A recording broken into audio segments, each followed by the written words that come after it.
Welcome to my Safety End of Course project. My name is Matthew Boyer, and today we are diving into one of the most important and often misunderstood regulations in motor carrier safety, the Hours of Service Rule.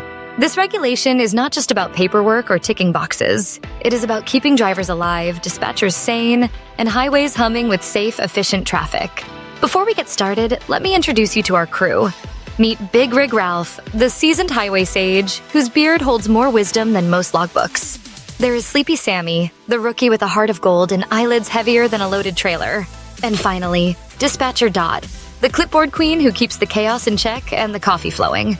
Together, they will help us explore why safety is not just a rule, it is a way of life. So, why did I choose the Hours of Service regulation for this project? The answer is simple. I have seen firsthand what happens when it is ignored. As a commercial driver's license instructor and logistics professional, I have watched drivers push past their limits, chasing deadlines, ignoring fatigue, and hoping that caffeine will do the job that only sleep can truly accomplish. The Hours of Service regulation is not just a rule. It is a rhythm that forces us to respect the limits of time, machines, and people. As Dispatcher Dot says, "Sammy, you're not a robot. You need rest, not just diesel." This regulation is about protecting lives, not just managing logs. It is about making sure that every driver gets home safely, every dispatcher can sleep at night, and every delivery arrives without tragedy. Let us break down what the Hours of Service regulation actually says. Picture Big Rig Ralph standing beside a chalkboard, pointing to the rules with earnest wisdom. First, you can drive up to 11 hours, but only after 10 consecutive hours off duty. Your entire workday window is capped at 14 hours, meaning you cannot just keep driving endlessly. After 8 hours of driving, you are required to take a 30-minute break. And over a 7 or 8 day period, you cannot exceed 60 or 70 hours of on-duty time, depending on your company's schedule. These rules are not random. They are built on sleep science, accident data, and years of hard lessons learned on the road. They are designed to keep everyone safe, from the driver behind the wheel to the families sharing the highway. But what happens if you ignore these rules?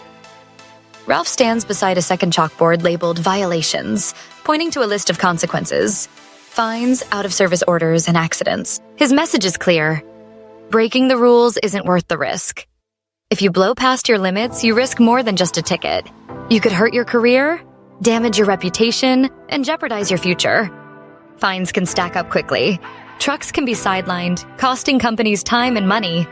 And worst of all, lives are put in danger. The Hours of Service regulation is not just about compliance, it is about consequence. Every shortcut taken with these rules can lead to a dead end, and the cost is far too high. Now, let us look at how the Hours of Service regulation affects transportation operations. Dispatcher Dot juggles a clipboard, a route map, a stopwatch, an electronic logging device tablet, and a coffee mug labeled Plan or Panic. Sleepy Sammy is snoozing beside his expressive semi-truck, which looks just as exhausted. Dot puts it best. Transportation operations aren't just about wheels. They're about timing, tech, and teamwork. The regulation reshapes how everything works. Dispatchers must plan routes that fit within legal timeframes. Carriers have to build schedules that allow for rest, not just rush. Drivers must learn to manage their time like professionals. It is a logistical puzzle, but when done right, it leads to fewer accidents, better morale, and more reliable deliveries. The result is a safer, more efficient industry for everyone. This project has reminded me that safety regulations are not speed bumps. They are the road itself. The Hours of Service rule teaches us to honor limits, not just legal ones, but human ones as well. Technology, like electronic logging devices, helps us track compliance, but it is the culture of safety that truly enforces these rules. As Big Rig Ralph says, driving isn't just a job, Sammy, it's a responsibility. In transportation, safety is not a luxury. It is the foundation. We must remember that every regulation is written in the ink of past mistakes, and every rule is a lesson learned the hard way. By respecting these limits, we protect not only ourselves, but everyone who shares the road with us. Safety is not just a driver's responsibility.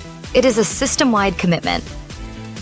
Big Rig Ralph and Dispatcher Dot stand side by side, reviewing a digital logbook on a tablet. Ralph points to the screen with his signature mix of wisdom and warmth, while Dot taps through the data with focused precision. In the background, Sleepy Sammy naps in a hammock beside his expressive semi-truck, which looks equally relaxed. When carriers respect Hours of Service rules, they build a culture of safety. Drivers feel supported, not pressured. Dispatchers become strategic planners, not stress machines. And customers receive their freight without the hidden cost of burnout or breakdowns. This is what a well-oiled operation looks like. Calm, coordinated, and committed to safety. Thank you for watching. This has been my Safety End of Course project for transportation operations, presented by Matthew Boyer. Credits go to the Federal Motor Carrier Safety Administration Hours of Service Overview, my commercial driver's license experience, and course materials.